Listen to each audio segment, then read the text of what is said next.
நஹ்மதுல்லாஹில் அஸீம் வ நுஸல்லி அலா ரசூலில் கரீம். அம்மா பாத். அன்பான ஜமாத்தார்களே, பெரியவர்களே, அல்லாஹ்வின் அருளால் ஃபஜ்ருடைய தொழுகையை தொழுதுவிட்டு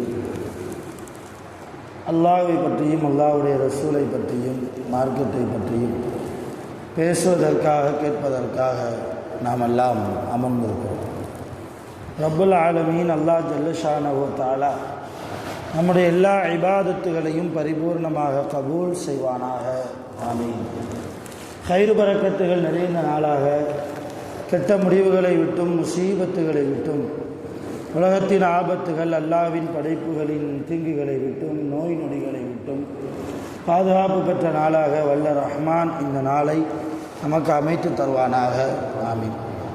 சங்கையானவர்களே, அல்லாஹ் நபி ஸல்லல்லாஹு அலைஹி வஸல்லம் அவர்களுடைய புனிதம் வாய்ந்த குடும்பத்தார்களை பற்றி குர்ஆனிலே இன்னமா யுரீதுல்லாஹு லியுத்ஹிப அன்குமுர் ரிஜ்ஸ அஹ்லல் பைத், அஹ்ல பைத்தாக இருக்கக்கூடிய, அஹ்ல பைத் என்றால் ரசூலுல்லாஹ்வுடைய குடும்பத்தார்கள்.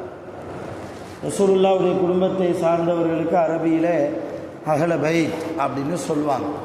அதுதான் அல்லாஹ் சொல்கிறான், அல்லாஹ்வுடைய ரசூலுடைய குடும்பமாக இருக்கக்கூடிய உங்களை அசுத்தத்தை விட்டும் நஜீஸை விட்டும் அல்லாஹ் தூய்மைப்படுத்துவதற்கு நாடுகிறான். வயுத்தஹீரக்கும் தத்ஹீரா, அல்லாஹ் உங்களை பரிசுத்தவான்களாக ஆக்கியிருக்கிறான் என்று நபி ஸல்லல்லாஹு அலைஹி வஸல்லம் அவர்களுடைய குடும்பத்தை சார்ந்தவர்களை பற்றி குர்ஆனிலே அல்லாஹ் 22வது ஜுஸுல இப்படி சொல்கிறார். இதிலிருந்தே தெரிகிறது ரசூலுல்லாஹ்வுடைய குடும்பத்தார்கள் ரொம்ப பரிசுத்தவான்கள்.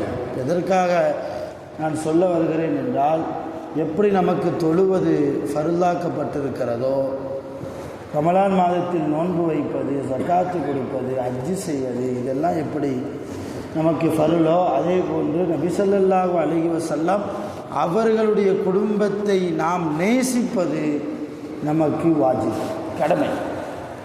கரெக்டாக என்ன செய்யணும்? அவங்கள நேசிக்கணும். ரசூலுல்லாஹ்வுடைய குடும்பத்தார்களை நான் நேசிக்க மாட்டேன், ஆனால் ரசூலுல்லாஹ்வை நான் நேசிப்பேன்னா நம்முடைய ஈமானுக்கு பலன் இல்லை என்று அர்த்தம்.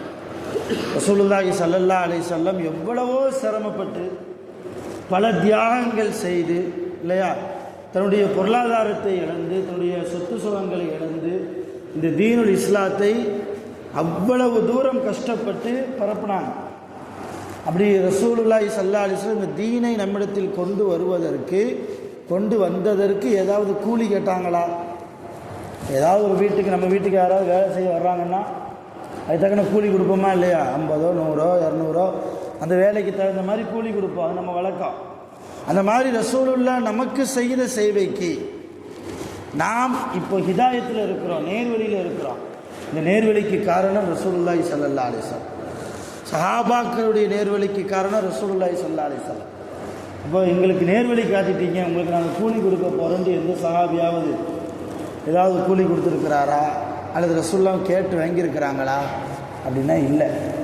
ஆனால் அல்லாஹ் குர்ஆனில் நபியை நீங்கள் கூலி கேளுங்கிறான். கூலி கேளுங்க, காசு பணம் இல்லை. நீங்கள் செய்கிற சேவைக்கு அந்த மக்கள் உங்களுக்கு கூலி தரணும். ஆனால் அந்த கூலி காசு பணம் இல்லை. என்ன கூலி? நீங்கள் செய்த சேவைக்கு உங்களால் ஹிதாயத்து பெற்றவர்கள், நேர்வழி அடைந்தவர்கள் உங்கள் குடும்பத்தை நேசிக்க வேண்டும். இன்னி லா அஸ்அலுக்கும் அலைஹி அஜ்ரா, நிச்சயமாக உங்களிடத்தில் நான் எந்த கூலியும் கேட்கல, இல்லல் மவத்தத ஃபில் குர்பா, என் குடும்பத்தை நேசிப்பதை தவிர. என் குடும்பத்தை நேசிக்கணும். ரசூலுல்லாஹ்வுடைய குடும்பத்தை நேசிப்பது ரசூலுல்லாஹ்வுக்கு நாம் தரக்கூடிய கூலியாக இருக்கிறது. ஆக இவ்வளவு தூரம் நபி ஸல்லல்லாஹு அலைஹி வஸல்லம் என்ன செய்கிறாங்க? தன்னுடைய குடும்பத்தார்களை பற்றி அல்லாஹ்வும் சொல்கிறான், ரசூலுல்லாஹ்வும் தன்னுடைய ஹதீஸ்ல சொல்கிறாங்க. சரி, ரசூலுல்லாஹ்வுடைய குடும்பம்னு சொல்கிறோம் இல்லையா? யார் தான் ரசூலுல்லாஹ்வுடைய குடும்பம்? யாருடைய பரம்பரையில் வருபவர்கள் எல்லாம் ரசூலுல்லாஹ்வுடைய குடும்பம் அப்படின்னா மொத்தம் 4 பிரிவு, 4 குடும்பம். இந்த 4 குடும்பம் தான் ரசூலுல்லாவுடைய குடும்பம். முதலாவது ரசூலுல்லாவுடைய மனைவிமார்கள், ரெண்டாவது அலி ரலியல்லாஹு தஆலா அவர்களுடைய குடும்பம். அலி ரலியல்லாஹு அவங்க மனைவி ஃபாத்திமா, அவங்களுடைய பிள்ளைகள் ஹசன் ஹுசைன் ரலியல்லாஹு அன்ஹுமா. அலி ரலியல்லாஹுக்கும் ஃபாத்திமாவை தவிர, ஃபாத்திமா அம்மா இறந்ததுக்கு பின்னால் அலி ரலியல்லாஹு வேறு கல்யாணம் முடித்தாங்க. அதில் வேறு குழந்தையும் பிறந்தது. அந்த குழந்தையும் அலி ரலியல்லாஹுடைய குடும்பம்தான். அலி ரலியல்லாஹுடைய குடும்பம்தான். மொத்தம் 6-7 பிள்ளைகள் அலி ரலியல்லாஹுக்கு மட்டும். அப்போ ரசூலுல்லாவுடைய மனைவிமார்கள், அலி ரலியல்லாஹுடைய குடும்பத்தார்கள், அடுத்து ஜாஃபர் ரலியல்லாஹுடைய குடும்பத்தார்கள், அடுத்து அகீல் ரலியல்லாஹு அன்ஹு அவர்களுடைய குடும்பத்தார்கள். இந்த 4 வகையை சார்ந்த குடும்பத்தார்கள் மட்டும்தான் அஹ்ல பைத் என்று சொல்லப்படும். நபி ஸல்லல்லாஹு அலைஹி வஸல்லம் அவர்களுடைய குடும்பத்தார்கள், வாரிசுதாரர்கள் என்று நம்மால் சொல்ல முடியும். அப்போது நம்ம உலகத்தில் வாழ்கிற போது யாராவது இந்த 4 பார்ட்டில் இருந்து எந்த பிரிவில் வந்தாலும் சரி, அலி ரலியல்லாஹுடைய குடும்பத்திலேருந்து ஒரு ஆள் வர்றாங்க, அல்லது ஜாஃபர் ரலியல்லாஹுடைய குடும்பத்திலேருந்து ஒரு ஆள் வர்றாங்க, அல்லது அகீல் ரலியல்லாஹுடைய குடும்பத்திலேருந்து ஒரு ஆள் வர்றாங்க அப்படின்னா என்ன செய்யலாம்? அவங்களுக்கு உண்டான சங்கை கண்ணியம் நாம் கொடுத்தே ஆக வேண்டும். அவங்க வர்றாங்க, எந்த அளவு சங்கை செய்யணும்னா, ஒரு பள்ளிவாசலுக்கு அவங்க வர்றாங்க, நமக்கு அந்த பள்ளியினுடைய இமாமுக்கு இவர் ரசூலுல்லாவுடைய குடும்பம் என்று தெரிந்துட்டா என்ன செய்யணும்? அவர் இமாமத் செய்யக்கூடாது. அந்த இமாம் ரசூலுல்லாவுடைய குடும்பத்தை சார்ந்தவங்களே இமாமத் செய்ய வைக்கணும். அது லுகரா இருந்தாலும் சரி, ஃபஜ்ரா இருந்தாலும் நீங்கள் தொலைவீங்க, நான் பின்னாடி நின்று தொழுகிறேன், அவர் பின்னாடி போயிடணும். ஏன்னா ரசூலுல்லாஹி ஸல்லல்லாஹு அலைஹி வஸல்லம் அவங்களோட குடும்பத்தை சார்ந்தவர்கள் நமக்கு பின்னால் நிற்பது அழகல்ல, அவங்களுக்கு பின்னால் தான் நாம நிற்கணும். இந்த அளவு கண்ணியம் என்ன செய்யணும்? எல்லோரும் தர வேண்டும் என்று குர்ஆன் வலியுறுத்துகிறது, ஹதீஸ் வலியுறுத்துகிறது. அதுலேயும் ரசூலுல்லாவுடைய குடும்பம் என்று எடுத்து வருகிற போது ரசூலுல்லா ரொம்ப நேசித்த ஒரு பிள்ளை ரசூலுல்லாவுடைய குடும்பத்தில் ஹுசைன் ரலியல்லாஹு அன்ஹு, ஃபாத்திமா ரலியல்லாஹுடைய 2வது மகன், மூத்த மகன் ஹசன், 2வது மகன் ஹுசைன். மிக அற்புதமான பிள்ளை, ரொம்ப நற்குணத்தை கொடுத்து வளர்த்தாங்க ரசூலுல்லாஹி ஸல்லல்லாஹு அலைஹி வஸல்லம். ஒரு தடவை ஹுசைன் ரலியல்லாஹு இந்த வாலிப பருவத்தில் இருக்கும்போது அவங்க வீட்டில் ஒரு விருந்து நடந்துச்சு. ஹுசைன் ரலியல்லாஹுடைய வீட்டில் சொந்தக்காரங்கள்லாம் வந்திருந்தாங்க, அவங்களுக்கு ஒரு விருந்து. அப்போ விருந்து பரிமாறக்கூடிய ஒரு பணிப்பெண், ஒரு அம்மா, நம்ம வீட்டுக்கு கூட வேலைக்கார அம்மா வச்சுருக்கிறோம் இல்லையா, அந்த மாதிரி ஹுசைன் ரலியல்லாஹு என்ன செய்கிறாங்க, தன் வீட்டில் ஒரு வேலைக்கார அம்மா வச்சுருக்கிறாங்க. அவங்க சாப்பாடு பரிமாறிக்கிட்டு இருக்கும்போதே கையில் இருக்கிற ஆணைச்சட்டி கீழே விழுந்துருச்சு. கையில் இருக்கிற குழம்பு சட்டி கீழே விழுந்தோடனே அது கொஞ்சம் சூடாக இருந்திருக்கும் போல் ஹுசைன் ரலியல்லாஹு மேலே பட்டுருச்சு. ஹுசைன் ரலியல்லாஹு எடுப்புலையே கோவப்பட்டாங்க. ஏய் அப்படின்னு சொல்லி கோவப்பட்டாங்க. கோவப்பட்டோன்னு அந்த வேலைக்கார அம்மா ஒரு ஆயத்தை ஓதுச்சு. என்ன ஆயத்து? நல்லவர்களுடைய அடையாளத்தை அல்லாஹ் சொல்கிறான். அதில் மிக முக்கியமான ஒரு விஷயத்தை மட்டும் அந்த அம்மா சொல்லிச்சு. வல் காலிமீனல் கைல அப்படின்னு அந்த ஆயத்தில் ஒரு வாசகம் வரும். என்ன அர்த்தம்? நல்லடியார்கள் யாருன்னா, மிக அதிகமாக கோபம் வந்தாலும் அந்த கோபத்தை என்ன செய்வாங்க? அடக்கிக்கிடுவாங்க. அந்த கோபத்தை அப்படியே மெண்டு முழுங்கிக்கிடுவாங்க. அவங்க நல்லடியார்கள். இப்போ இங்கே ஹுசைன் ரலியல்லாஹு கோபப்பட்டு பேச வருகிற போது அந்த அம்மா இந்த ஆயத்தை ஓதும்போது என்ன செஞ்சுட்டாங்க? ஹுசைன் ரலியல்லாஹு சிரிச்சிட்டாங்க. யாராவது நம்ம வீட்டில் நம்ம இப்படி கோவப்பட்டோம், அல்ஹம்துலில்லாஹ் ரப்பில் ஆலமீன் நம்ம மனைவி அல்ஹம் சூரா ஓதுனாங்கன்னா என்ன ஆகும்? நாங்கள் என்ன பேசிக்கிட்டு இருக்கேன், நீ என்னத்தை ஓதிக்கிட்டு இருக்க சொல்லுவோமா இல்லையா? அல்லது மனைவி கோவப்படும் போது நாம் தக்பீர் கட்டி தொழ ஆரம்பிச்சிட்டோம்னா அவன் தொழுகையில் அல்ல கபுல் செய்யவே மாட்டான். அங்கேருந்து அடுப்படையிலேருந்து சவுண்டு வரும். என்னை புலம்பு வச்சுட்டு நீ தொழுதுகிட்டு இருக்கியா சவுண்டு வரும். நம்ம குடும்பம் இப்படி. ஹுசைன் ரலியல்லாஹு அன்ஹு அந்த அம்மா ஓதுன அந்த ஆயத்தை வார்த்தையை கேட்டுட்டு சிரிச்சிட்டாங்க. அந்த அம்மா எப்படி சமாதானப்படுத்துது எஜமானரை, குர்ஆனை கொண்டு சமாதானப்படுத்துது. அதை பார்த்து சிரிச்சோன்னா அடுத்த அந்த அம்மா ஓதுச்சு, ஒல் ஆஃபீனா அனின் நாஸ்.